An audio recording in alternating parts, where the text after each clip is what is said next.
Seja muito bem-vindo, seja muito bem-vinda. Eu sou a Lara Sellen, advogada, consultora sobre gestão legal, planejamento estratégico e sociedade de advogados há mais de 25 anos e autora de 20 livros sobre gestão legal. Esse é o programa Papo de Sócios dentro do podcast Áudio Legal no Spotify e ele é voltado para advogados e advogadas que querem saber mais sobre o funcionamento de bancas de advogados em todo o país.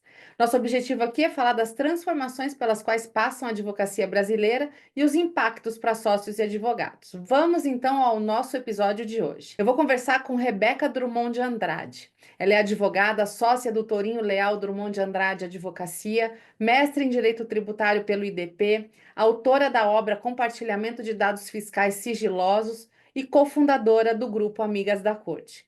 Possui mais de uma década de experiência no contencioso judicial, com destaque para atuações no STJ. Foi vice-presidente da Comissão de Direito Tributário da OAB-DF e assessora técnica para a reforma tributária em liderança partidária na Câmara dos Deputados. Eu já quero agradecer a presença dela aqui no nosso podcast e estou ansiosa para saber a visão que ela tem sobre a advocacia, a Tourinho Leal Drummond de Andrade e o futuro da sociedade de advogados. Rebeca, seja muito bem-vinda ao Papo de Sócios. É uma alegria. Você sabe que a gente, né, tem uma relação de muitos anos, né? Então, assim, eu fico muito feliz de falar com você, ainda mais nesse momento novo do escritório, que eu vou querer que você me conte, enfim, os detalhes, até aquilo, o que pode ser contado, né? Mas eu quero te dar as boas-vindas, né? A casa é sua. Ai, Lara, muito obrigada. É um prazer enorme estar aqui com você, ainda que virtual, faz tempo que a gente não se vê presencialmente, né? Mas eu acompanho sempre, tenho uma enorme admiração.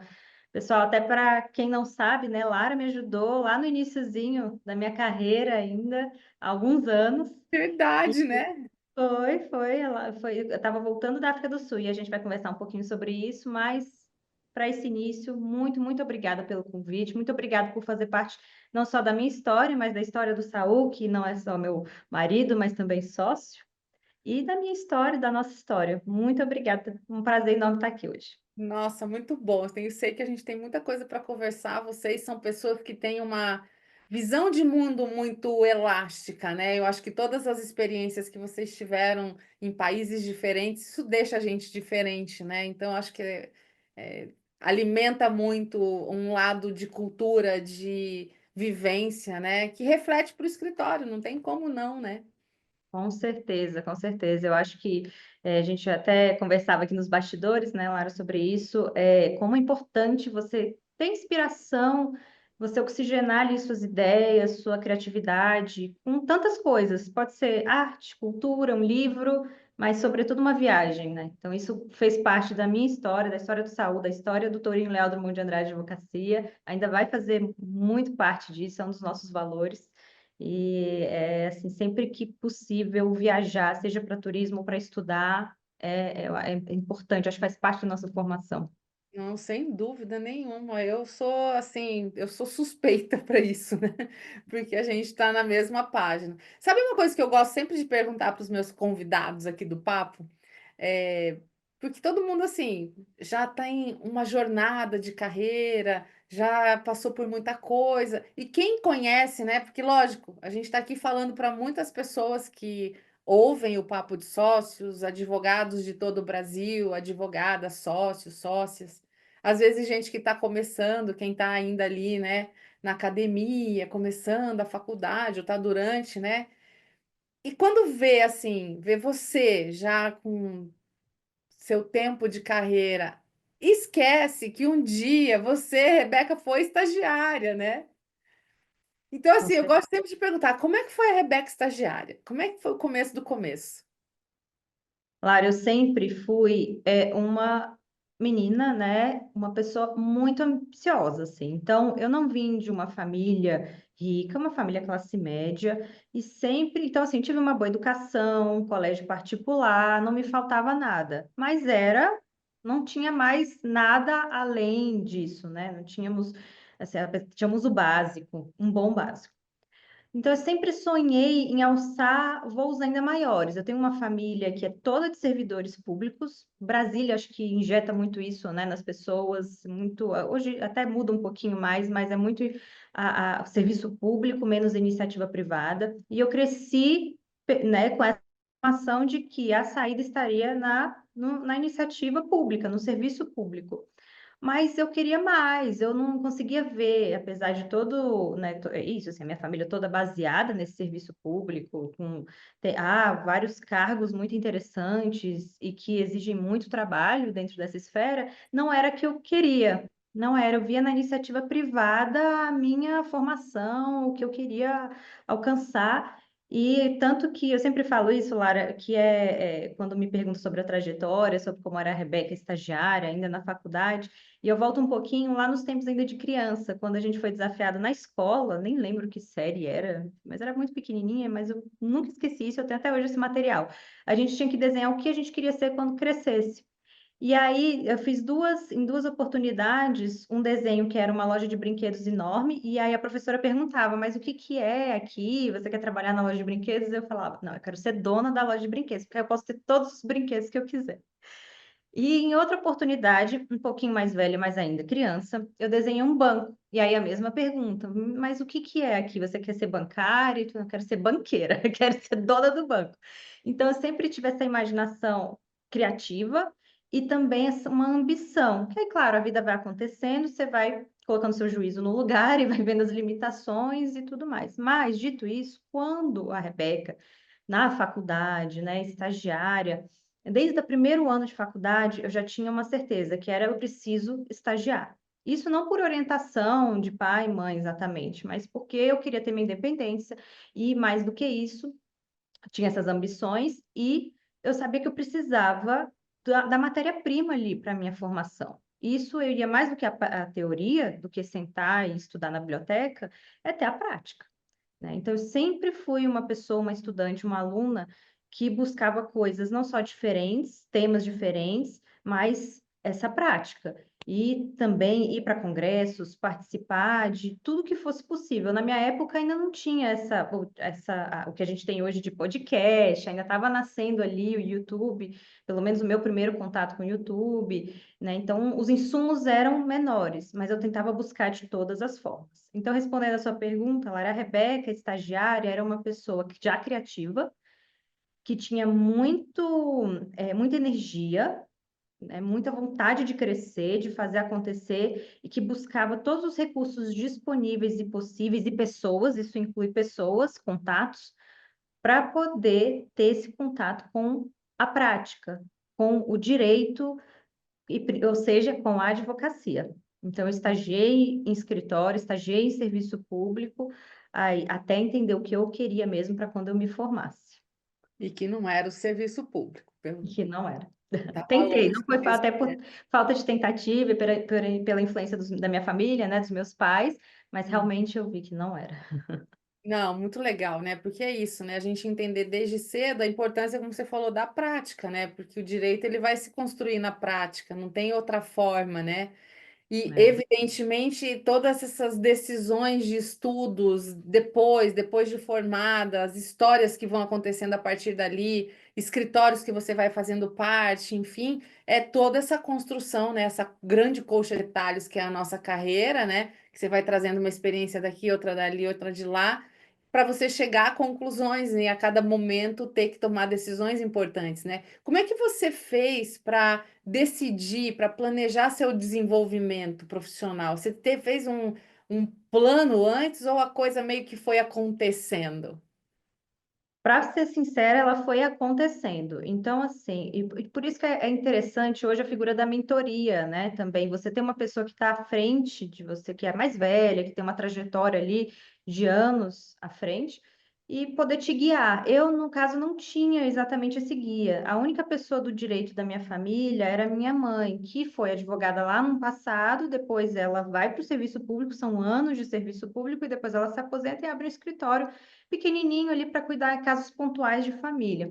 Então, ela era o único guia dentro da esfera jurídica, mas com experiências de outros tempos, que não mais o meu ali naquele momento, né? Então, eu tentava me espelhar em outras pessoas. O meu guia eram outras pessoas que estivessem com mais experiência.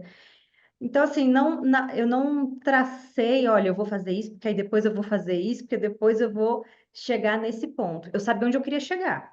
Meu sonho sempre foi ter um escritório de advocacia. Eu imaginava como seria, eu olhava escritórios como Pinheiro Neto, escritórios grandes principalmente, né? Assim, sempre dentro dessa minha ambição e achava, nossa, como é que chega lá, né? Como é que você monta uma salinha e chega a um império? Então, esse foi o meu guia. E as coisas foram acontecendo. Então, respondendo também, Lara, não tinha, em resumo, eu não tinha o fio todo certinho. Era um zigue-zague. Eu só sabia que eu tinha que começar por algum lugar. Então, o estágio, por exemplo, já que falávamos de estágio, era um desses lugares. Em paralelo, o estudo. Precisava estudar, precisava me formar, depois eu precisava ver uma pós-graduação, um mestrado, agora vou fazer meu doutorado. Então, assim, duas coisas, a prática e o estudo contínuo. E essa rede de network, porque são onde as coisas acontecem também. Perfeito. Então, nessa minha rotina e trajetória zigue-zague, que eu estou colocando assim porque ela não foi retilínea, e foi com erros, foi com acertos, foi com pausas para morar fora, com retornos, com pouco tempo de casa, nas casas que eu passei. Então, muita gente passa 20 anos no mesmo lugar, né? Eu não passei esses 20 anos, pouco tempo, mas todos esses tempos muito preciosos, extraindo o máximo possível, me dedicando o máximo possível. Então, isso, eu tinha uma linha de chegada, que essa linha de chegada sempre vai indo para frente, Ela para nunca chega. frente, chega. Mas eu sei que ela tá lá, então eu mirava nela. E aí o caminho sempre assim, né? E dando o meu máximo e muito envolvida com a área jurídica, com o direito, com a prática. E qual área que tem o teu coração? A área do meu coração é o tributário, desde a faculdade, antes de ter o contato, porque o direito tributário, normalmente a gente tem um contato já no finalzinho da faculdade, né? Só que eu sempre me atraí, assim, por essas questões de economia, direito financeiro, na área fiscal, eu achava muito interessante, era diferenciada, direito penal, trabalho, nunca, por exemplo, foi algo que eu tivesse afinidade, eu tinha dificuldade. E essas outras eu já me interessava muito. Então, no meu primeiro contato na faculdade, direito tributário, estudei para a OAB em tributário também na prática, na prova de prática, né, profissional. E aí eu me encantei. Então, só que a minha experiência com tributário, a experiência prática, ela já foi acontecer só depois de formada. Eu não consegui ter antes. Eu sabia que eu queria, mas eu não consegui. Então, eu estagiei em outras áreas. Mas foi depois de formada que eu fui ter o contato com o direito tributário. Hoje, já traçando para hoje, esse leque se abriu. Então, eu foquei muito no contencioso tributário durante esses mais de 10 anos atuando. E aí, hoje, com o escritório, a gente abriu esse leque para um contencioso judicial, tribunais superiores. E aí tem o tributário, mas tem outros direitos aí também. E aí eu tenho me apaixonado cada vez mais. E visto que, além do direito tributário, e esse direito tributário no recorte judicial, contencioso, eu também me enchi os olhos, gosto muito de outras áreas, principalmente todas as áreas que envolvem ali são abraçadas pelo direito público. Mas, ou seja, o que eu gosto mesmo, pensando aqui alto, eu acho que é da boa briga do contencioso, independentemente do tema. Você é das que gosta de estar na trincheira, né? Porque é É, isso, é bom, né, é Rebeca? bom. É bom e é Bom, ruim, mas é bom. mas tem que ter perfil, né? Da mesma forma que não é, o tributário não é para todo mundo, porque é isso, né? Alguém na academia, ainda ali na faculdade, se apaixonar por tributário e ter dificuldade com as outras áreas que parecem que são um pouco mais fáceis, né? Uhum.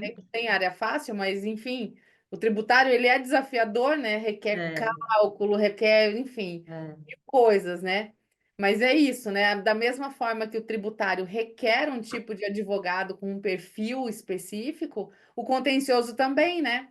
com Você certeza, não com pode certeza. entrar muito leve, não pode ser muito mediação num momento que você precisa ser mais Doberman do É. cliente ali, né? E, Então, Lara, tem gente assim que no tributário acontece muito, a pessoa foca, o profissional, o jurista, foca muito no consultivo e simplesmente não consegue o contencioso, e o contrário é verdadeiro também. Por isso que eu sempre faço esse recorte, ao tributário contencioso, e dentro do contencioso judicial, porque tem um administrativo também.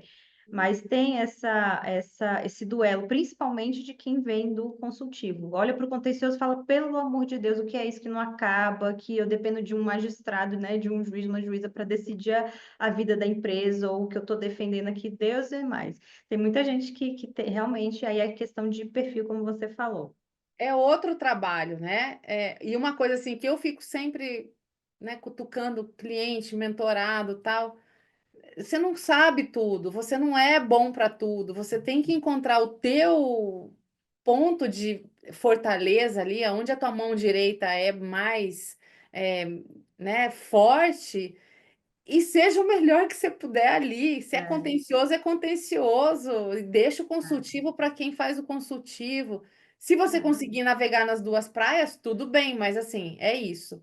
Você tem que virar é, uma chave muito grande para ser o consultivo e virar outra chave para ser o contencioso, porque realmente são é. atividades Não, completamente. e você tem, assim, dentro do contencioso, principalmente quando você fala em tribunais superiores, porque tem esse outro recorte também nos tribunais superiores. É uma linguagem muito própria, não é só que tem a questão técnica, claro, a tese que vai ser formada, a devida importância desses tribunais, e você tem a forma de fazer chegar esses recursos, que, até porque os tribunais são cada vez mais fechados.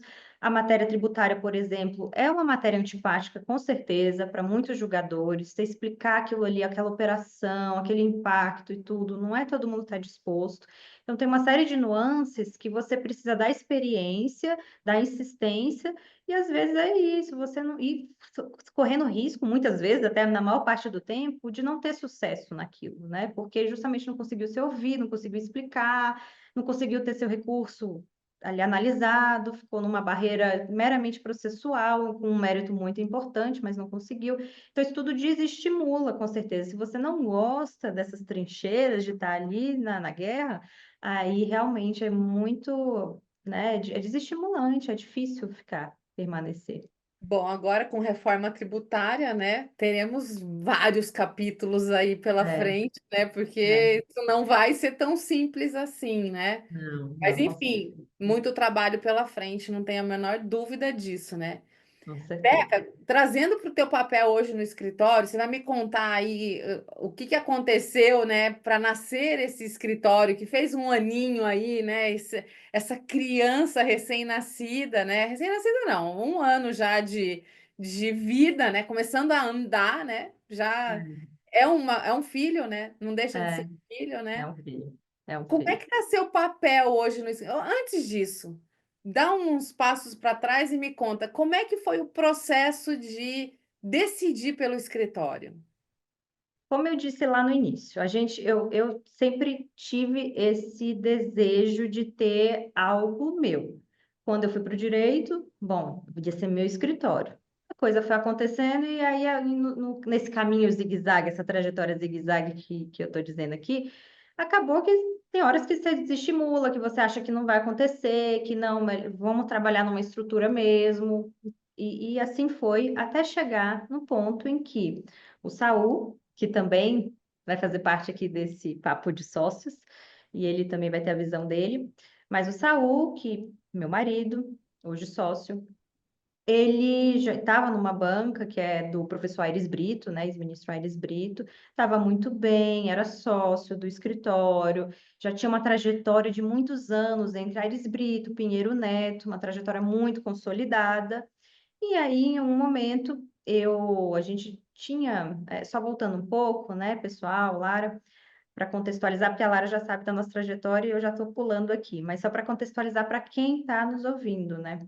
Eu e Saul, desde o início, quando a gente, né, se conheceu, quando a gente resolveu ficar juntos, quando nós nos casamos, a gente tem nos últimos anos, uma trajetória também muito ligada às viagens internacionais. E não viagens de turismo somente, mas de permanência no exterior. Então, sempre que iniciava um projeto, um escritório, por exemplo, acabava que surgia uma oportunidade para ir para fora e eu interrompia aquela trajetória naquele escritório, aquela permanência no escritório.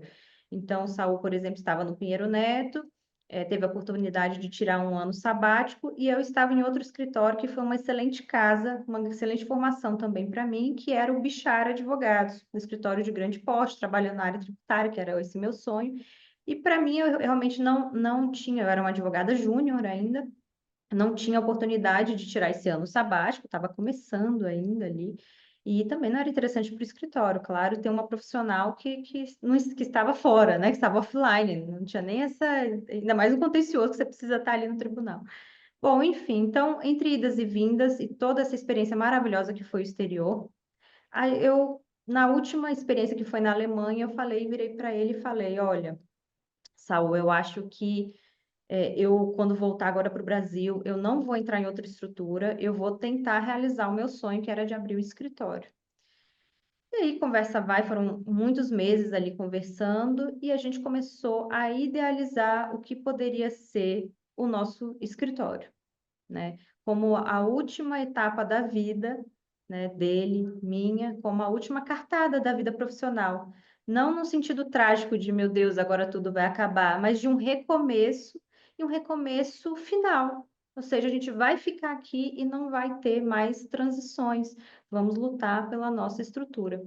Então, isso não foi uma conversa de do dia para a noite, né? Foi muito pensado. Iniciou com essa ideia de abrir um escritório, que vem de tempo, repito, mas que foi mais certo depois dessa experiência na Alemanha, em que eu volto, eu não estava vinculada a nenhum escritório e pensei, não, eu preciso abrir minha estrutura.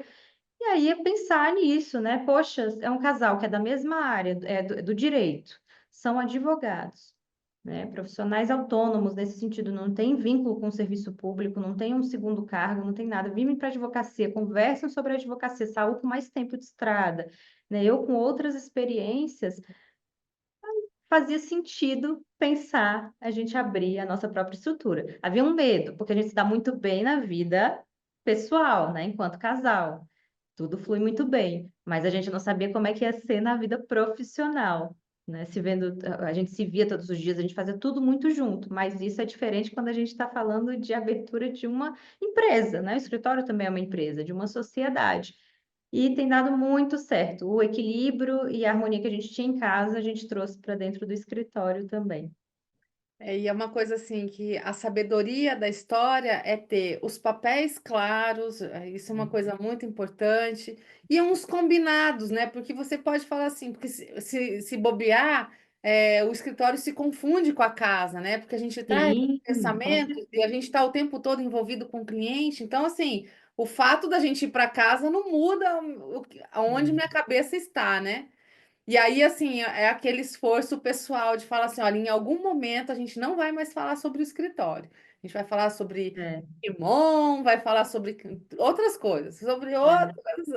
outras histórias, nossos sonhos e outras coisas, né? E é interessante isso, Lara, porque assim a formação, a nossa estrutura acaba sendo diferenciada nesse sentido de formação, né? Porque é pequena, não é escritório grande, nem temos pretensão de ser um grande escritório, e acaba tendo esse viés familiar, né? O marido e a mulher que Sim. montaram aquela estrutura. Mas a gente conversou muito sobre isso e ainda conversa sobre não ser uma empresa, um escritório familiar, a ponto de não dar oportunidade e chance para os outros que Uhum. vão vir, né? De não perpetuar a marca, de não criar essa marca. Então a gente tenta sempre ter essa consciência muito pragmática de separar os assuntos também, isso para não levar sempre para casa. Acaba levando, não tem jeito, mas e o outro fica se controlando. Não, vamos parar aqui que a gente prometeu não falar de trabalho, vamos tomar nosso vinho, falar de outras coisas. Mas isso por uma questão de saúde mental, de bem-estar, né? Mas também esses pontos muito bem alinhados para deixar uma empresa, um escritório saudável, que não se confunde questões familiares dentro da estrutura, não se leva questões familiares para dentro da estrutura. A gente trata, e isso foram os ajustes interessantes no início, porque às vezes, por exemplo, uma reunião, né, uma reunião mais séria, uma coisa mais delicada, e aí eu olhava para o Saul e falava assim, nossa, mas está outro tom. Aí ele, é isso mesmo. É isso mesmo, porque aqui, né, a gente somos sócios, estamos resolvendo coisas sérias. Eu falei, é mesmo. Peraí que eu vou mudar meu tom também. Brincando É, assim, mas é só para ilustrar que realmente é importante nesse tipo de configuração, né, de sociedade, fazer um esforço para separar as coisas. e quanto mais cedo você tiver essa consciência, menos vícios a gente arraiga, É. sabe? Menos vício fica ali que você não consegue. Como eu já peguei muito escritório familiar que já tá lá nos filhos, e aí agora a gente quer profissionalizar. Eu falei, tá, mas você tem uma história inteira de uma cultura que foi criada Uhum. de misturar. Então, como é que você vai romper assim do dia para a noite uma cultura que já tem lá 20 anos, né? Então, assim, ter essa sabedoria de falar, não, peraí, mesmo sendo pequenos, eu falo isso para mentorado, falo, "Ó, mesmo sendo pequeno, pode, você não tem obrigação nenhuma de crescer. Agora, dá para ter uma governança que respeita minimamente alguns princípios. Então, quando você tem os princípios claros do que a gente faz, do que a gente não faz, do como a gente age, o que que é importante, como que a gente toma decisão, né? Se a gente estiver num impasse, vocês dois são sócios, meio a meio, pode acontecer. E aí, Aham. se der um impasse, como é que a gente resolve o impasse? É. Até Eu puxo para cá, contratualmente, o né? outro puxa para lá, e um vai ter que É. ceder, mas fica não. Como é que é? Então, combinar esse como vamos fazer antes do problema acontecer é a melhor coisa, porque você vai falar assim: ah, lembra que a gente combinou que a gente ia fazer isso e aquilo? Então tá, então estamos construindo esse modus operandi aí para que realmente você preserve a família, Uhum. a gestão, né? Porque é isso, é jogo de poder dentro do escritório, né? É. Jogo de poder, no sentido que você entendeu. Aham, aham. E o patrimônio que é oriundo disso, que vai ser É. tanto o patrimônio familiar das coisas que a gente vai construir a partir do escritório, como um patrimônio importante também, que é o cliente, né?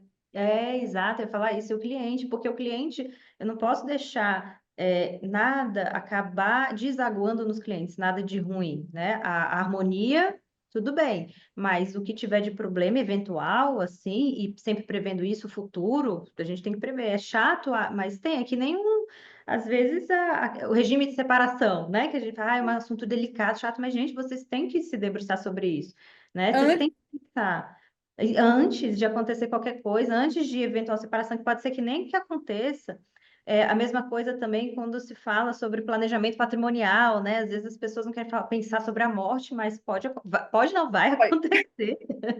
Então, é a sempre única certeza. é a única certeza. Então, assim, se você tem um patrimônio, tem empresas, né? Faz ali toda a configuração pensando na sucessão. Então, a mesma coisa o escritório. Eu não posso deixar, o cliente é o nosso bem mais precioso, é o nosso tesouro, né? Não posso deixar nada que numa empresa familiar que eventualmente vem, que acontece muito, né? Acontece muito problema familiar, às vezes a família inteira está ali dentro, tem as picuinhas, os problemas ali íntimos que são transferidos nesse jogo de poder na estrutura, e isso acaba prejudicando o cliente. Então, isso assim, é a premissa número um, acordo número um, nunca, jamais ser transmitido para a estrutura e, sobretudo, para os clientes e para quem trabalha com a gente, para os nossos sócios, né, para os nossos funcionários, jamais, jamais. Esse é um aprendizado do ser dono que ele custa caro porque existe solidão no topo. Esse é uma outra coisa que a gente tem que administrar. Nem tudo você vai poder compartilhar com a tua equipe, tem que ter uma cara de paisagem para muitas situações. Às vezes você está É, morrendo por dentro, você está com mil angústias, mas você tem que ter a capacidade de sobreviver naquela situação, porque no caso do cliente, teus problemas não podem ser maiores do que o dele, senão começa a ficar difícil, né? Ele buscou uhum, alguém para resolver um problema, não pode quem resolveu, não, quem vai resolver não pode ter mais problemas, e a equipe também, né? Porque se a gente mostra fragilidade no momento errado, não é que você não possa mostrar, mas se você mostra fragilidade no momento errado, tua liderança enfraquece, a equipe fica com medo, ai, mas será que vai acontecer isso, aquilo outro? Não entendem a tua posição, que você está, né? Você tem uma posição de responsabilidade ali, que você vai ter, às vezes, que tomar uma decisão impopular, né? Então, é, assim, é lidar com tudo isso, assim, a harmonia da sociedade nesse sentido, ela é muito vital, né? é, É muito é. vital para todas essas relações aí que vão acontecer, né? Que há também o desafio de você ser dono, né? Então, você ser dono, você falou muito bem, Lara, é uma posição isolada, assim, você fica isolado, solitário, por conta disso, porque você tem que lidar com a saúde da sua empresa, você tem que acordar, né, que tem, né, mas você acaba acordando e dormindo pensando sobre o seu faturamento, sobre um dinheiro que não entrou, um valor que não entrou, o cliente que não pagou, ou que está para pagar, como que você vai captar, são muitas coisas. E os seus funcionários, será que eles estão bem? Quem trabalha para você ou quem trabalha com você estão bem? Estão satisfeitos? O que que a gente faz para melhorar? Sentir que eventualmente uma pessoa não está indo muito bem, tem que contratar uma nova pessoa, e essa pessoa não pode, tem que ser uma pessoa que se adequa à cultura e os valores do lugar, né, da minha empresa, porque senão uma pessoa é capaz de desestruturar tudo, né, causar mexer ali com toda a equipe, com os negócios. O cliente, se eu tenho até a questão das férias, né, assim, uma coisa, quando você trabalha para uma estrutura, para alguém, você tem suas férias eventualmente ali um pouco mais certas, tem uma outra pessoa que vai te cobrir. Quando você está na posição de liderança, de ser dono do lugar mesmo, mas isso, né, de liderança, você não descansa. Você tem, às vezes, uma brechinha ali, mas se o cliente te ligar, te mandar uma mensagem, você tem que apagar incêndio, você tem que falar com ele, você tem que estar disponível para ele. Não importa o que você está fazendo, o cliente não pode ser, de novo, também por esse viés, ele tem que ter ali a prestação do seu serviço. Não tem outra forma, não tem plano É, B. e o Tem que fato ter. de vocês dois serem casados, a questão férias juntos, É, que é diferente quando você é sócio numa sociedade que não é de casamento. Bom, eu tiro férias agora, o outro sócio segura a peteca aqui até eu voltar, e quando eu voltar, você sai e dá para alternar, né? Mas numa sociedade de casal é, é esse é mais outro difícil, desafio. né? É um É, desafio. tanto Aí que você tem que ter alguém assim, na equipe para estar junto ali, escolher. é, não, é chave. A gente tem, assim, a advogada que trabalha com a gente, ela está passando de júnior para pleno, mas com uma capacidade enorme, que é a Marta. Então, é incrível, assim, tem, isso é outra coisa, né? Às vezes você precisa de um profissional sênior, e às vezes o sênior te entrega menos do que uma profissional que está entrando ainda ali no patamar de pleno. Então, até para isso também, você, né, identificar, às vezes você está pagando mais uma pessoa que está te entregando menos e você tem outra com potencial gigantesco, que não só vai te ajudar, mas vai crescer na estrutura, vai virar uma sócia mesmo com capital, né? Então, são várias nuances, vertentes aí. Mas essa questão das férias, né, enquanto esse casal, realmente, direto aqui, Lara, acontece de receber um cliente, receber um amigo, um parceiro, e aí um segura o outro. Então, enquanto um está recebendo, o outro vai para a atividade externa, uma audiência que precisa ser um de nós, um atendimento fora, ou uma viagem, alguma coisa assim. E aí, para viajar, é exatamente, você tocou no ponto principal, e eu volto à nossa advogada, por exemplo, é você ter uma equipe que consiga entregar, consiga te cobrir, consiga ser o seu braço direito e esquerdo. Isso, se não fosse isso, seria impossível fazer qualquer coisa que não dentro do escritório. E a gente precisa estar fora também, né? A gente tem palestras, a gente tem a Não é só captação. viajar de lazer, né? Você tem outras ausências, né? Exatamente. Então, são os desafios que a vida do sócio casal, né, dos sócios que são casal, realmente impõe. Mas as coisas vão se ajeitando e te obriga a isso, a você ter a liderança suficiente também para conseguir enxergar os talentos que vão te ajudar e que vão caminhar ali junto com você. Não, perfeito. E aí esse aprendizado a dois, né? Porque eu acho que, claro, é muito confortável você ter o teu sócio, que é a pessoa que você mais confia na vida, a pessoa que você ama, a pessoa que tem, né, já uma relação já além do escritório. Agora é isso, né? São os cuidados nessa relação, porque vamos dizer que se o cliente não pagou para os dois. Então o estresse É, que pode acontecer é dos dois lados, né? Então dois é. estressados pode gerar ali, então ter sempre essa respirar fundo e calma, né? Manter a serenidade, fazer as coisas acontecerem para preservar todas as relações importantes, né? Eu acho que isso. E aí também, assim, por isso que é importante você ter duas personalidades diferentes, ou seja, o Saul tem uma personalidade, eu tenho outra, eu acho que e não são realmente iguais.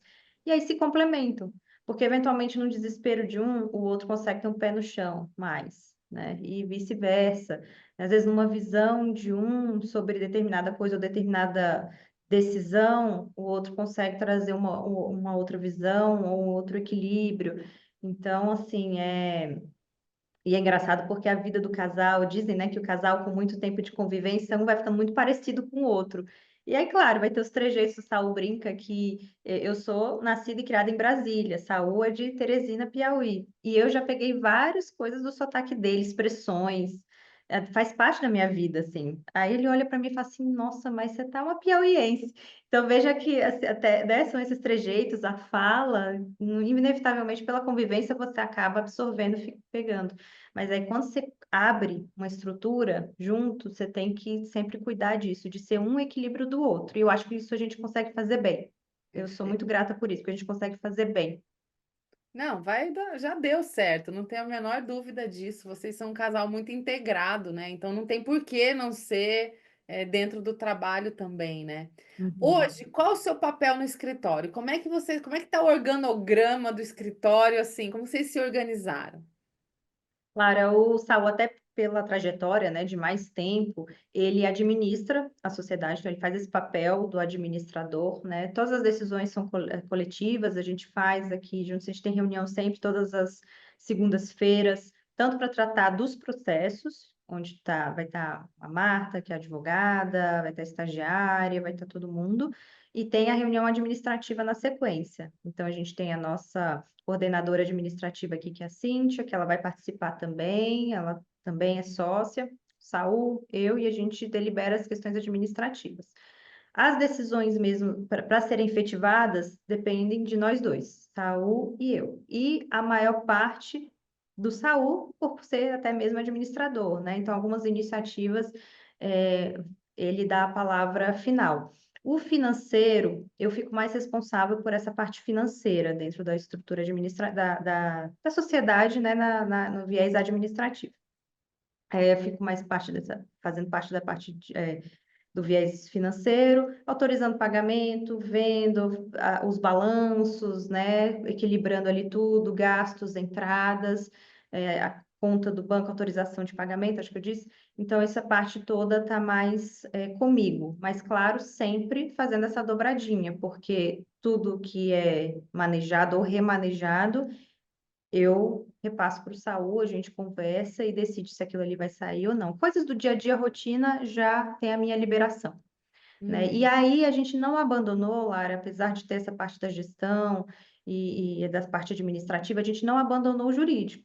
Então, nós estamos nas reuniões, nós debatemos os casos, né? Nós decidimos determinadas iniciativas que vão ser tomadas ou não, a conversa com o cliente, audiências, né, também. E aí a gente delega, é importante, acho que faz parte de uma liderança delegar, isso é uma arte, delegar também, até para poder que a gente consiga fazer outras atividades, mas sempre que possível todas as decisões finais, repito, passam por nós.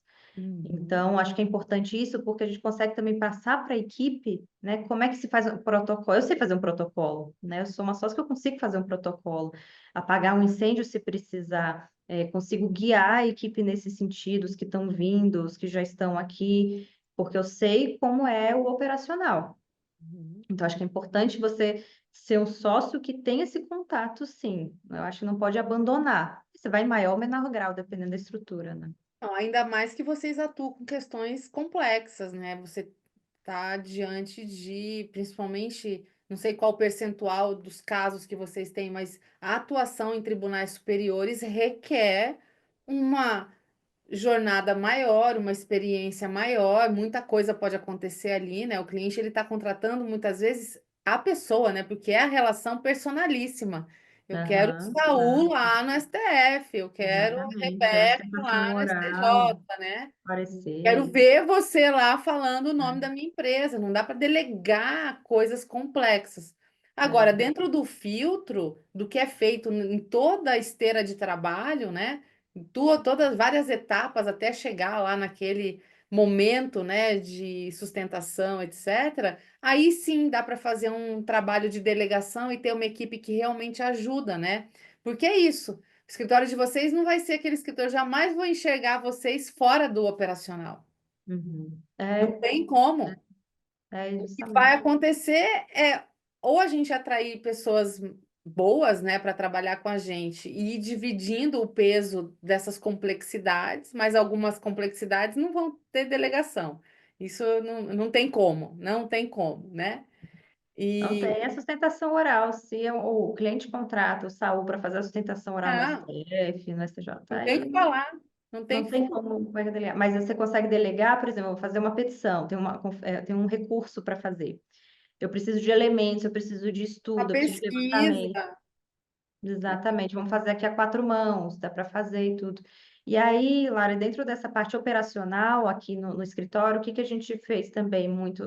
Não é, digamos assim, taxativo, isso vai variar muito, ainda mais pelo tipo de caso que a gente tem, tipo de cliente. Mas a gente tem uma divisão dentro do contencioso, que é o SAU se voltar muito para o Supremo Tribunal Federal, que é onde ele tem atuação há muitos anos, e o STJ ficar mais sob minha responsabilidade. Não impede do SAU fazer uma audiência, às vezes até porque o cliente quer que o SAU esteja, não impede do SAU fazer uma sustentação oral e vice-versa. Mas a gente tenta fazer essa divisão por conta das experiências. Eu tenho muita experiência no STJ, né? Meus 10 anos de atuação foram perante o STJ, então tem ali um conhecimento da causa, né? Como é que se dá, como é que as coisas andam ou não andam, como é que se faz o recurso. Então, a gente tenta fazer essa divisão por tribunal, dentro do operacional.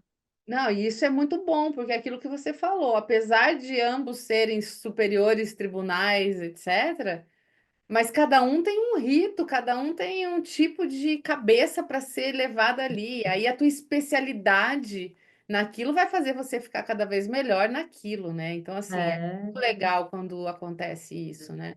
Não, sem é. sombra de dúvida. Me conta uma coisa assim que eu acho que eu tô aqui para te perguntar, e aí já falando do escritório, enfim, de todo esse grande projeto que vocês estão na mão. Onde entra Drummond de Andrade nessa história? Me conta dessa Ah, biblioteca, dessa homenagem. Como é que é isso? primeiro, antes de tudo, o Drummond de Andrade e o memorial que a gente tem aqui, né, o espaço Drummond de Andrade que a gente construiu no escritório, que é pequenininho, mas muito simbólico, assim, é muito emblemático para a gente. Ele parte de um pressuposto que é a conexão com a arte, com a cultura, com esse outro lado que não só o direito, mas que se complementa. Para a gente é muito importante isso. É muito importante você ter um local de reflexão e experiências, como nós falávamos aqui, internacionais, mas essa conexão com outros elementos que se complementam na criatividade e na formação jurídica. Então, Drummond de Andrade, ele é meu tio bisavô, Carlos Drummond é meu tio bisavô, e isso na árvore genealógica, traduzindo, ele é tio da minha avó materna, né, ambos, ela conviveu com ele, morou um tempo com ele no Rio de Janeiro, antes de vir para Brasília, minha mãe se comunicava com ele, então é esse o parentesco. Quando a gente monta o escritório, né, finalmente tem a iniciativa de se juntar e abrir o escritório, a gente pensou, então, dedicar esse espaço, já que a gente gosta tanto de arte, cultura e essa ligação toda, né, literatura, então seria a oportunidade de não só homenagear um membro da família e uma família que tem o nome leva o nome, né, do escritório, Torinho Leal Drummond de Andrade, e aí pegar a deixa dessa de imortalizar os ensinamentos dele, a memória dele, né, a história, a família, e sempre que a gente passa, porque esse espaço fica bem na entrada do escritório, então a gente tem de um lado a nossa logo fincada na pedra e do outro o espaço do Mundo de Andrade.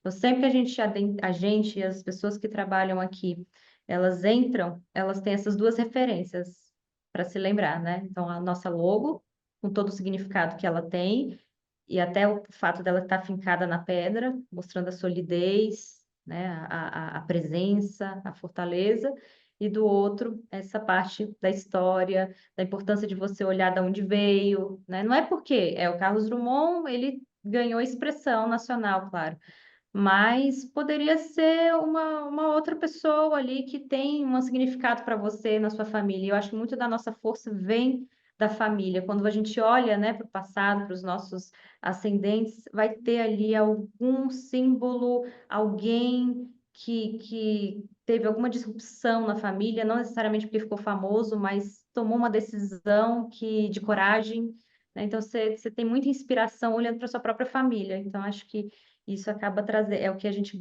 queria trazer, e Carlos Drummond de Andrade foi eleito por, né, ser o maior representante de tudo isso aqui para gente. Não, é belíssima essa reverência ao passado, né? Porque é isso, é, o dito popular, né? Não é, é o passado que empurra, não é o futuro que puxa.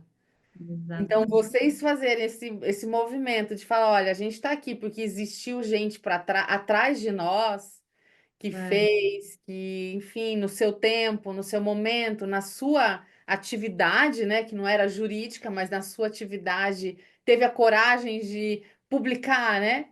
O é, publicar é muito a ver, né? Tem muito a ver, né? Não precisa ser só a poesia, né? Você publicar um é, livro é um ato de é, coragem ali para você se expor, né? Você vai estar exposto à crítica do outro, né? Porque com é certeza. sobre isso, né? E É, vocês terem a questão da pedra, de falar, olha, a gente está em um escritório novo, mas que já começa sabendo que vamos por aí, como você falou, né? Não é trágico, mas é o capítulo final desse escritório que nasce e é para ele durar é, gerações, se possível, né? Se a gente conseguir fazer essa construção acontecer com pessoas que exatamente. vão fazendo a sucessão disso lá na frente, ainda está cedo para pensar nisso, mas é começando com esse pensamento que a gente vai conseguir realizar ele lá na frente. Ele não vai acontecer à toa, né? Assim, tipo, hoje tive uma ideia. Não. É, Nasce de um jeito especial, né?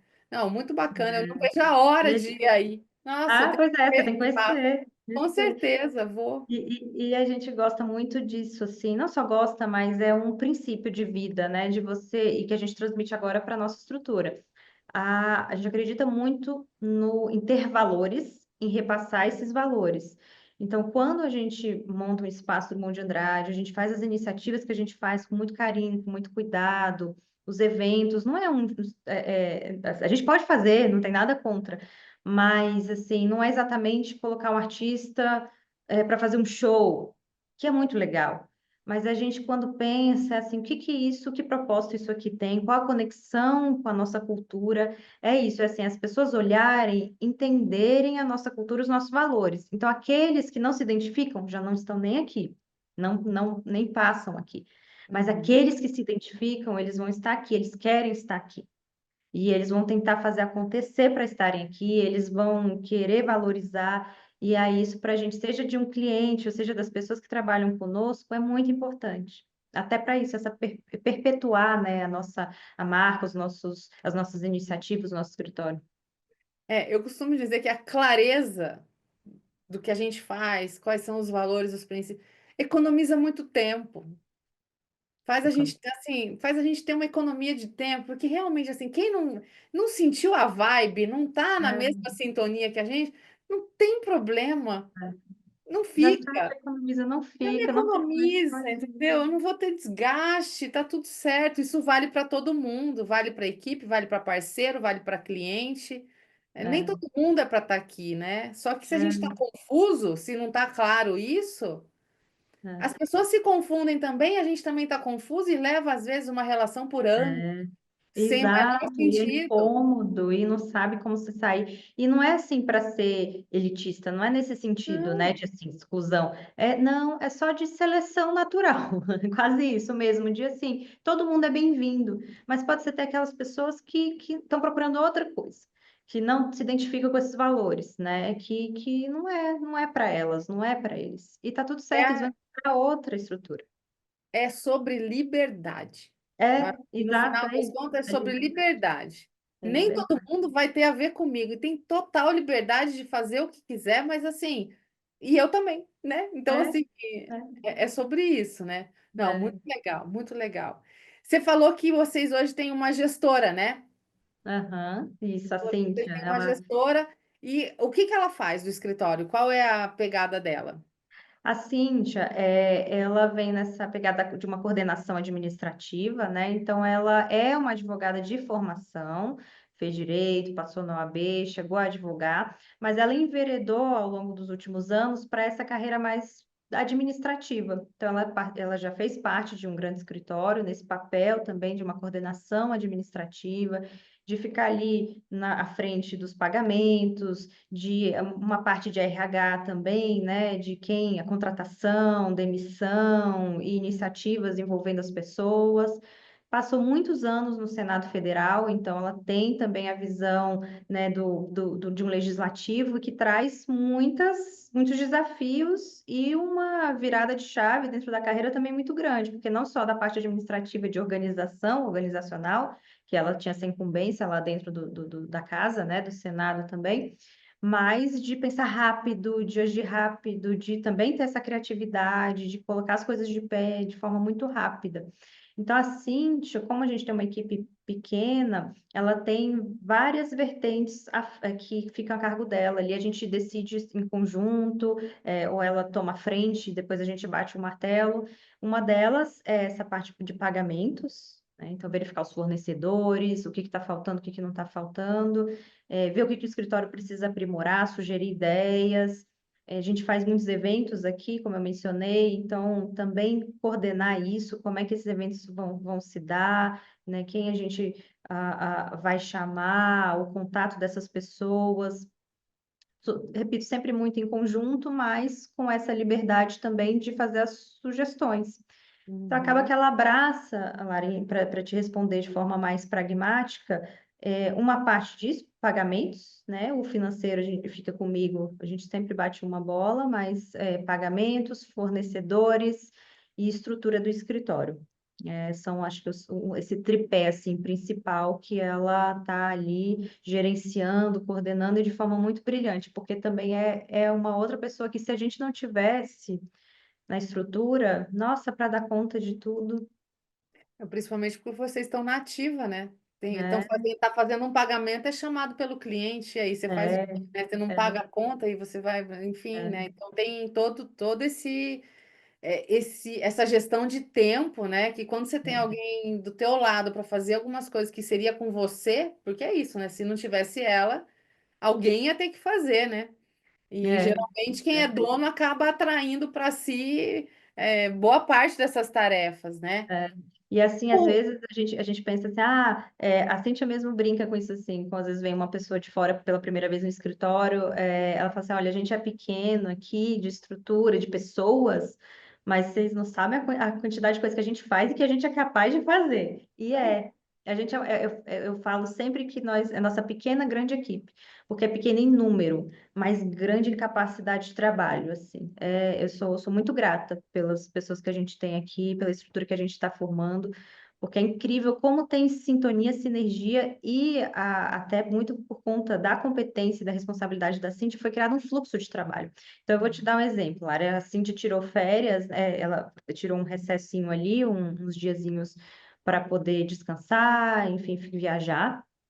E aí nesse período que ela ficou fora, a gente realocou uma pessoa nessa uma semaninha para ficar aqui para dar o suporte, né? Porque as coisas estavam acontecendo.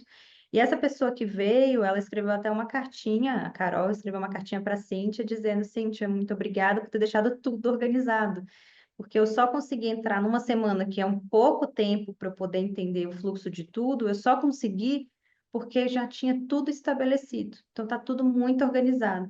Isso é assim de uma preciosidade, porque saiu uma pessoa, entrou outra, conseguiu, e a gente conseguiu dar vazão a tudo sem prejudicar nada, sem prejudicar nada do operacional, nada do administrativo. Então isso é assim, sem impagável, né? Não, e é isso que tira o sono de muitos, né? Porque como não conseguem se organizar minimamente, né? Como é que começa, desenvolve e termina um trabalho, né? Para onde que eu mando? Eu coloco aonde? Eu registro aonde? Eu salvo aonde? É, Enfim, né? Então, quando você não tem isso, você fica com aquela eterna sensação de que você vai perder prazo, que você vai perder alguma coisa, que alguma coisa tá deixando passar batido de alguma maneira, né? Eu estou esquecendo algo. é. Na verdade, não tem preço a organização, né? Ela é fundamental, não tenha dúvida. Eu E o fico risco de feliz. perder informação, né? Já pensou? Não, nossa, Deus me livre. Não, não. E hoje, no mundo em que a gente é atropelado por É, informação, por papel, por WhatsApp, por mil coisas, né? Se você não tiver organização, é fácil se perder, muito rápido de se perder, né? Muito fácil Muito perder. rápido. Como é que tá? Quem decide? Claro, você vai responder que você e o Saul, mas as questões de marketing jurídico, vocês que. Acabam que são os dois, porque não tem um que faça social vai ser assim, o outro se desonera. Acaba que os dois estão envolvidos. Então, a gente tem uma empresa que presta esse serviço para a gente, que é a Major, né? Eles são fantásticos, são jovens, antenados, e aí a gente já conseguiu construir essa nossa linha, né, do que a gente gosta, o que tem mais a ver com a gente. Então, o que que eles fazem? Eles produzem os conteúdos para fazer filmagens dos eventos aqui que a gente faz, das iniciativas. A gente vai passar o material para eles, eventualmente, de uma palestra que a gente participe, com as fotos. E aí eles constroem essa parte da arte e a legenda eles fazem uma inicial também, Sugestão. uma sugestão. E aí a gente faz os retoques finais. A gente tem um grupo de WhatsApp, então normalmente tudo é deliberado por ali. Então eles já mandam, eu vejo, olha, esse detalhe ou outro, melhor isso aqui, sugestão disso aqui. O Saul chancela, eu falo, também quero mudar isso aqui. Então os dois estão ali sempre. Aí quando os dois deliberaram, falaram, já fizeram os ajustes ou deram um ok, aí solta. Aí é com eles que publicam, eles que fazem e Eles segue, que né? fazem, publicam isso. E Não, aí a gente tem legal. também a parte de publicação de artigo, né, de essas outras iniciativas, como as palestras que eu disse, de notas num meio de comunicação também. Então a gente vai pensando a melhor forma, ó, isso aqui é importante, vamos tentar enviar para publicar em tal meio de comunicação, sabe? Uhum. E aí cada um vai sugerindo também, é bem livre, assim. E aí, sem assessoria de imprensa, vocês vão direto, Já vamos direto. acabam indo Direto. direto, né? Não, A assessoria de imprensa tem uma grande valia, a gente faz de forma muito pontual. O escritório ainda não tem, assim, né, um permanente. mensal permanente, mas tem muita valia. Já trabalhei nos escritórios, a gente trabalhou né, se valiam da assessoria de imprensa, é muito bom, porque é isso, a assessoria de imprensa você quer publicar num meio de grande circulação um artigo, né, chamar atenção para um caso importante, você consegue, mas a gente ainda não tem. Mas segue bem, porque a gente vai ter outros meios, né? Tem, por exemplo, o Migalhas, que é um portal jurídico. Se a gente consegue, a gente tem assinatura com eles e tudo justamente para poder incentivar a publicação dos artigos, fazer a publicação dos artigos e outras E está muito bem posicionado, porque para atuação em tribunais superiores, o advogado também é cliente do escritório, né? Exato. A Então, assim, gente é tem bom. aqui, assim, parceiros, Hum, a maior parte, mais do que as empresas, nosso foco é muito empresa, né? Apesar de ter causas que vão tocar ali uma pessoa física e tudo, não é proibido pessoa física, mas a gente calhou de ter muitas empresas como clientes no nosso portfólio. E muitas delas chegaram via parceiros, advogados de outras jurisdições, de outros estados que precisavam de um apoio nos tribunais superiores e aí nos contrataram. Então tem muito isso e a gente coloca no mesmo portfólio assim de clientes. uhum. Então, quando tem iniciativas aqui que a gente faz que são para homenagear ou em prol de clientes, a gente inclui os nossos parceiros que também são valiosíssimos para a gente. Perfeito, Beca. Não, se a gente deixar, a gente vai falar 3 horas aqui, né? Não, ainda mais Um com você, assunto Mari, é puxa o muito bom conversar. outro. Meu Deus do céu, é bom demais. Maravilhoso. Muito bom. Já vindo para a terceira parte do nosso papo, Beca. Como é que você está vendo hoje a advocacia?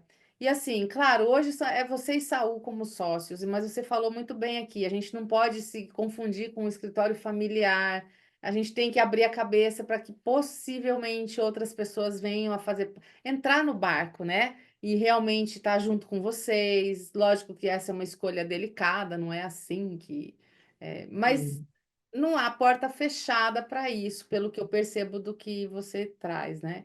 Como é que você vê hoje? Qual que seria o papel mais importante ou o perfil, ou a característica mais importante para um sócio para você falar assim, não, essa pessoa poderia ser nosso sócio também? Como é que você vê isso?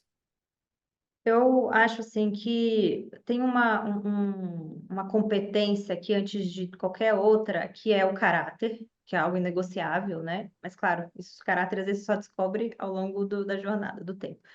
Mas assim, tem uma mistura de competências.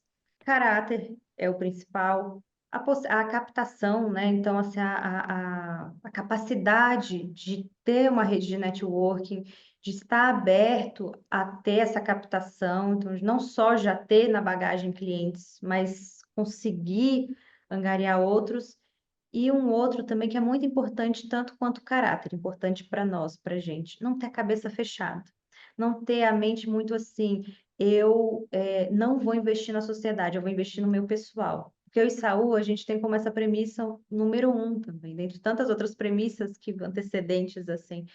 Mas antes de eu colocar dinheiro em casa, eu quero colocar no escritório. Então eu vou fazer de tudo, eu não vou saquear o caixa da minha empresa, eu não vou saquear o caixa do escritório. Isso é muito difícil. Tem muita gente que a primeira coisa vai comprar um carro e aí deixa o escritório sem caixa, sem previsão de futuro ali, qualquer problema que acontece, né, tá numa situação difícil em termos de financeiros. Então, o sócio, a sócia que pensa assim, ela nos cativa, né? Ela teria chance, ou ele teria chance dentro de uma estrutura como a nossa, porque a gente dá, repito, muito valor a isso, a esses valores de criatividade, de competência, de captação, de caráter, mas também de entender a estrutura e querer investir nela. Porque é muito comum, Lara, imagino que você, nesses todos esses anos, né, lidando com sócios, com sociedades, você querer trocar uma cadeira e ter uma deliberação e não, a cadeira não, não vamos investir nessa cadeira, deixa essa cadeira A velha aí, cor, a a cor, cor da parede da recepção. Vira uma exatamente. reunião interminável, ninguém decide nada e fica lá tendo que trocar, mas ninguém querendo dar o braço a torcer. Exatamente, isso aí não investe na estrutura, às vezes é uma estrutura que está precisando de uma renovação, está precisando de um olhar ali cuidadoso, e não vou investir porque vou gastar dinheiro, isso diminui do meu prolabore, diminui, né, dos meus dividendos, do meu lucro. Então, não. Isso para a gente é muito delicado, porque a gente não é assim, a gente não faz isso. A gente só faz algo pessoal quando está dando para fazer, quando não vai prejudicar a estrutura. Mas antes de tudo, a gente pensa na estrutura. Aos poucos, né, com o passar dos anos, então vocês viveram um primeiro ano que é um primeiro ano ponto de interrogação. Quando você abre o escritório lá em janeiro do ano passado, quanto vai faturar? Qual a nossa meta? Não sei, eu não tenho essa vivência ainda, eu não tenho o histórico ainda para poder falar assim, olha, no passado a gente fez X, esse ano a gente vai fazer Y. Não É. tem. Então, assim, na medida em que o primeiro ano passou, a gente já tem um histórico, a gente já tem números para poder olhar. Vai passar o segundo, a gente vai conseguir comparar o primeiro com o segundo. E, obviamente, que tem um crescente, todo início de escritório tem uma largada, um ascendente bem apontada para cima, né? E aí, Uhum, lógico, uhum. como toda organização, ela entra num voo de cruzeiro e aí a gente fica com mais dificuldade de fazer grandes saltos. Mas É, de qualquer maneira, daqui a pouco a gente vai conseguir ter uma clareza muito. A gente, eu já estou falando da gente como se a gente. Não, gente. é hábito, tá? É hábito. É como se a gente tivesse já assim clareza de um orçamento. E aí você consegue ser muito mais conectada, o teu planejamento com o teu financeiro. E aí você consegue ter uma previsibilidade maior. Olha, então a gente quer trocar todos os computadores do escritório em junho. Então, beleza, vamos fazer hoje a verificação de quanto custaria isso para a gente pagar à vista. Para a gente não pagar juro, para a gente disputar preço, enfim, né? Tentar desconto, enfim. Então você já começa a fazer uma reservinha ali para chegar nesse momento, então você tem a previsibilidade de saber por que que eu estou guardando e para quê, e você ter a cabeça de ter fundos de reserva, É, sempre, sempre, exato, né? sempre, sempre. Sempre. Você vê a pandemia, né? O susto que muitos tiveram, alguns acabaram saltando na pandemia, mas assim, para muita gente, principalmente no início, foi um susto. Imagina você não ter uma reserva, Não, sem reserva você fecha. Não né? tem alternativa, né? Não É, tem alternativa. Você complica muito a tua vida. Então, assim, com os tempo, né? Mas eu concordo, voltando à questão do sócio, sócio com maturidade empresarial. Eu acho que isso talvez resumiria isso que você falou, sabe? É a Perfeitamente. maturidade empresarial de ter momentos que a gente precisa olhar para a galinha dos ovos de ouro. Não adianta nada. Uma vez eu cheguei num escritório, Beca, e eu fui olhar o financeiro do escritório, e tinha lá assim, vários empréstimos do escritório na pessoa jurídica. Ah, um juro baixo, comprando o carro do sócio. Ah, meu Então, Deus. assim, eu falava, gente, tá tudo misturado aqui. É, Não não, vai isso dar é outra certo coisa que isso. muito, não, nossa. Não vai dar De- certo isso. Como assim? É escritório, o sócio rico, escritório pobre? Uhum, Sócio uhum. com os seus bens lá, não sei o quê, e o escritório devedor, você está matando aqui. Daqui a pouco isso não vai fechar a conta, né? Então, ter essa maturidade empresarial, eu diria que assim, é um desejo para que gente que é sócio e que é outro sócio, né? Para não ter que ficar É, explicando que fala, gente, a gente tem que trocar os computadores. Vocês entendem que isso aqui é fundamental para a gente poder trabalhar melhor? Senão não é, tem como é, trabalhar, né? Explicar é, isso é complexo, né? E é. como é que você vê, assim, já para já ir para o finalmente, porque senão eu vou te alugar aqui para o resto da Com o vida. maior prazer, eu tô adorando. Por mim, eu Ai, não ficava é? É aqui. bom, eu também tô adorando, É bom maravilhoso. porque tem conversa aqui que às vezes você nem para. É só quando alguém faz uma provocação que você para refletir, sabe? Então é bacana. Não, não, é bom, né? Por isso que essa troca, né? Eu aprendo com você, você comigo e a gente vai juntas. Quando a gente olha para 2030, então assim, vocês com um escritório novo, né? Uma marca que ainda tem que ser muito batida para o público lá de fora, porque Pinheiro Neto, todo mundo sabe há 70 e tantos anos o que é, já não preciso explicar. Aires Brito é outro nome grande, Bichara é um É, nome grande que já tem ali, né, uma história que cliente vem quase que naturalmente, porque são nomes muito já que já nem estão precisa explicar, né? Já sabem a explicar. marca, tudo. Então, agora a gente tem um trabalho para fazer para colocar o Torinho Leal Drummond de Andrade como um nome que fala, não, esse nome já está no meu cérebro como um nome, eu já entendi o que é esse escritório, né? Então, daqui até 2030, a gente tem bastante trabalho para fazer nesse sentido. Eu acredito que os próximos 5 anos de consolidação dessa marca jurídica, né? Como é que você vê em 2030, olhando para a advocacia, com tanta inteligência artificial, tantas mudanças, tanta juventude diferente, com cabeça diferente, com essa questão geracional, né? A gente vai ter em 2030 é, convivendo como estagiário quem nasceu em 2010. É muito estranho isso, né? 2010, gente, eu já estava de idade já em 2010, porque assim, como é que a gente, né, era bebezinho ali, eu já estava trabalhando faz tempo. Então, É. como é que você vê esse 2030 para a advocacia?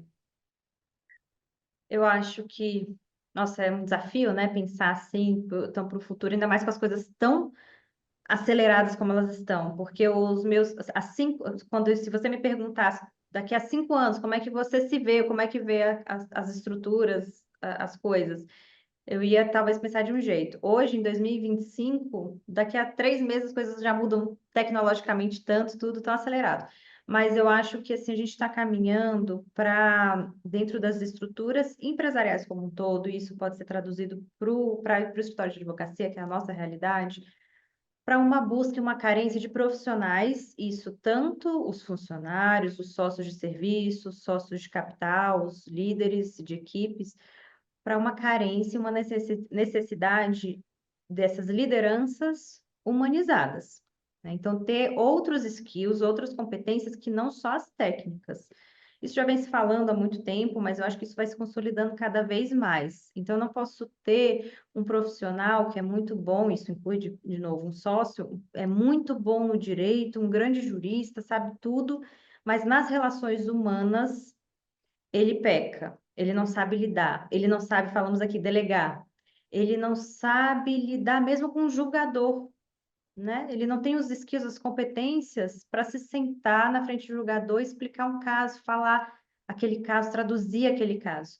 Então, acho que esse profissional, e olha que paradoxo, né? Num tempo de inteligência artificial, de tudo muito rápido e a inteligência artificial fazendo tudo para você e te fazendo ganhar tempo, ela também está exigindo do profissional essa coisa que é menos máquina, mas mais pessoa, mais humano. E aí, claro que também, do lado desse crescimento tecnológico, as habilidades de você saber mexer na inteligência artificial, de você saber alimentar essa inteligência artificial, saber aplicar ela para sua petição, para sua estrutura do escritório, a identidade visual, né, a comunicação visual também ser utilizada de uma forma que otimize aquela petição, que otimize a sua comunicação, que você tenha uma comunicação mais moderna, mesmo ainda clássica, mesmo ainda sendo um pouquinho mais conservadora, como muitos escritórios vão optar por ser, mas que se abra para esse novo também, para não ficar para trás, né? E esse novo até dentro das estruturas, quanto às pessoas que estão ali na posição de sócios e de liderança. Então, você precisa ter mais mulher, né, dentro dessas posições, as próprias empresas estão pedindo isso na hora da contratação dos escritórios. Você precisa ter mais diversidade, você precisa. Isso eu acho que, independentemente de questões políticas, que às vezes impõem mais ou menos, isso é uma tendência, porque isso traz benefício para a própria estrutura. Cabeças pensando de forma diferente, e elas pensam de forma diferente de acordo com as suas realidades vividas, elas têm a condição de agregar mais ao negócio, as decisões daquele negócio, né? E aí, no fim, a você ganhar mais dinheiro, a você perpetuar mais o seu negócio, e a você ter esse lado mais humano também. Então, eu acredito que esse profissional, de qualquer nível hierárquico que seja, para 2030, ele vai ter que ter esse modelo e vai ser exigido cada vez mais esse modelo. Até a próxima onda, talvez, né, que mude. Mas eu acho que isso aí não morre mesmo. Eu acho que é um estilo que tem que ter sempre. Eu creio que não. Tem na gestão, hoje tem se falado muito da visão ambidestra. Então, o que que é essa visão? E eu gosto muito dessa tese, porque faz a gente estar muito conectado. Então, o ambidestro é aquele que escreve com as duas mãos, né? Então, numa mão você tem que preservar aquilo que faz a tua roda girar. Então, somos um escritório de tribunais superiores. Só nos viciar em inteligência artificial vai tirar de nós a capacidade de dialogar, que é a grande habilidade para quem está ali, né? Então eu tenho que cuidar para esse motor ele tá sempre produtivo. Então o que que eu tenho que fazer para minha equipe, para os meus sócios, para quem está trabalhando, ter sempre essa habilidade sendo desenvolvida para a gente ser o melhor possível, porque é isso. A gente tem que estar nessa busca de evolução. Então, esse motor um é o que te faz, é o que te fez chegar aqui. É o teu grande ponto forte, né? Vamos por aí, é 80% do teu trabalho. Mas não dá para deixar uns 20%, que aí é a outra mão, né? A visão da outra mão da inovação. Então a gente tem que estar sempre se questionando. Não é só na inovação tecnológica, é aí que eu acho que inovação é um guarda-chuva muito maior do que tecnologia. Tecnologia é um dos, vamos por ali, daquelas hastes do guarda-chuva. Mas a inovação vai desde tecnologia, claro, né? Como que a gente usa para melhorar nosso motor um aqui, como também o que que a gente tem que criar de serviço novo para um cliente. Ah, a gente está Exato. viciado com É, consultivo, é. viciado com contencioso. Tá, mas será que esse ainda é o único jeito de resolver um problema jurídico com o cliente? Será que eu não consigo criar um projeto de consultoria que eu chego para o cliente e falo assim, ó, se você tiver esse problema, eu vou entrar fazendo isso, a fase um, a fase 2, a fase 3, a fase 4, eu vou te entregar isso aqui. E isso aqui vai resolver para você. Isso é inovar. A É, partir com do momento que, certeza, falou tudo, né? exatamente. Então, acho que esse profissional de 2030 é esse profissional que vai ter que ter essa condição de pensar nessas duas vertentes o tempo todo. Não é dando metade do seu tempo para cá, metade para lá, vai ser menos, né? A inovação ela ocupa um pedaço menor dentro da nossa rotina. Eu tenho que dar atenção aqui, porque é o que faz entrar o dinheiro, é o que já está rodando, né? E a inovação eu não tenho certeza ainda, então são testes que eu vou fazer. Vou Uhum. experimentar coisas até que uma dá certo, aí eu falo, opa, eu pego essa uma e trago para cá. pego essa uma e trago para cá. Então é meio isso, né? Porque É, realmente totalmente, é, totalmente. É não tem isso como mesmo, sair, né? já produz, porque se você não está fazendo isso, seu concorrente está. E aí, a mesma velocidade da tecnologia andando tão rápido, seu concorrente anda muito rápido também. É, se eu fico negando, né? Ai, não, imagina, não vai mudar, eu sou contra. Gente, É, não, os não fatos faz estão postos, isso. né? Você pode ser contra, mas aí você arca com as consequências do mercado, porque o mercado é muito inteligente. Não, Então, ele se se você não regula acompanha, sozinho. então assim, não acompanhou, acabou. Beca, assim, ó, como eu te falei, eu poderia ficar 3 horas conversando com você, mas eu não vou fazer isso. Eu prefiro marcar um capítulo 2. A gente faz esse nosso papo de sócios na mesa do escritório, lá no Um espaço do prazer. Conde Andrade, entendeu? A gente pega a tua câmera aí, a sua galera, a gente faz uma gravação aí juntos, né? Nós três. Eu quero te agradecer pelo teu tempo, por você generosamente ter vindo para cá, aceito o meu convite para a gente poder conversar. Desejo um sucesso imenso para vocês, sabe que o quanto que isso é de verdade, né? Eu assisto vocês nessa trajetória. Vai para a África do Sul, volta. Vai para Israel, volta. Vai para a Alemanha, volta. Vai para o volta. Eu falo, gente do céu, essa turma não é fácil. Não tem que correr para estar atrás deles ali, né? Eles estão fazendo poeira o tempo todo. Muito sucesso para vocês, viu? É, assim, desejo só alegrias no escritório, na vida. Ah, Lara, muito obrigada, obrigada. O carinho é recíproco, você sabe, você faz parte da nossa história. A gente começou esse podcast aqui dizendo isso e eu chancelo aqui novamente porque é verdade.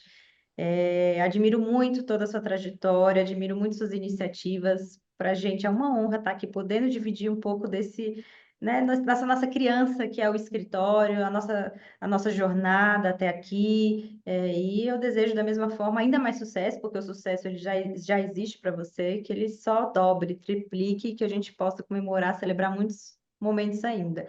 Eu agradeço também a cada uma das pessoas que nos ouviram, que nos assistiram aqui.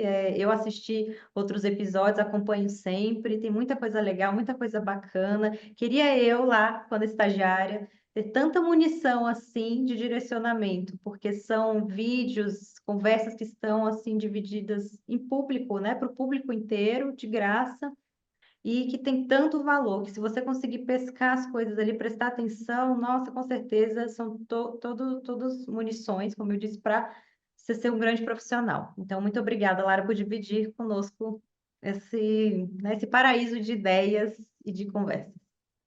A casa é tua, venha sempre para a gente bater altos papos, e a ideia é exatamente essa: que quem assiste aprenda com histórias de pessoas comuns, batalhadoras, que estão ali, né, fazendo a sua luta do dia a dia para chegar onde deseja, trilhando aí com seus valores, com seus princípios, né? E eu acho que isso não tem preço. Bequinha, beijo para você, Beijo, beijo grande, Lara, um beijo cuida, grande. e a gente se vê no nosso próximo Papo de Sócios. Vou te chamar de novo. Com certeza, me chama, virei com o maior prazer, tanta coisa para conversar. É isso aí. Um beijo, Um querida. beijo, beijo. Então, esse foi o Papo de Sócios de hoje. Essa conversa muito gostosa com a Rebeca para ouvir, né, todas essas histórias dela, do Saul, enfim, nessa trajetória zigue-zague, né, com tantas viagens para fora e agora iniciando um escritório novo, todas as preocupações que sócios precisam ter para realmente iniciar um projeto já como deve ser feito, pensando em gestão, pensando em princípios, pensando em tudo que é necessário para um projeto dar certo. Então, eu quero te falar para se inscrever no nosso podcast, se você ainda não se inscreveu, e já encaminhar para um colega advogado, para que ele possa também assistir os nossos papos de sócio. E se você quiser trazer comentários, né, fazendo as suas impressões sobre sociedades, sobre a vida de sócios, a gente vai ficar muito feliz de te ouvir. Te convido também para seguir a gente nas redes sociais, é só pesquisar os nossos nomes da nossa convidada Rebeca e o meu no Instagram e no LinkedIn. E no próximo episódio nós vamos conversar com mais um sócio fundador ou sócia fundadora, então acompanhe os outros programas. Agradecemos a sua presença aqui e lembre-se que o nosso Papo de Sócios vai ao ar a cada 15 dias. Até o próximo, eu te vejo, um abraço.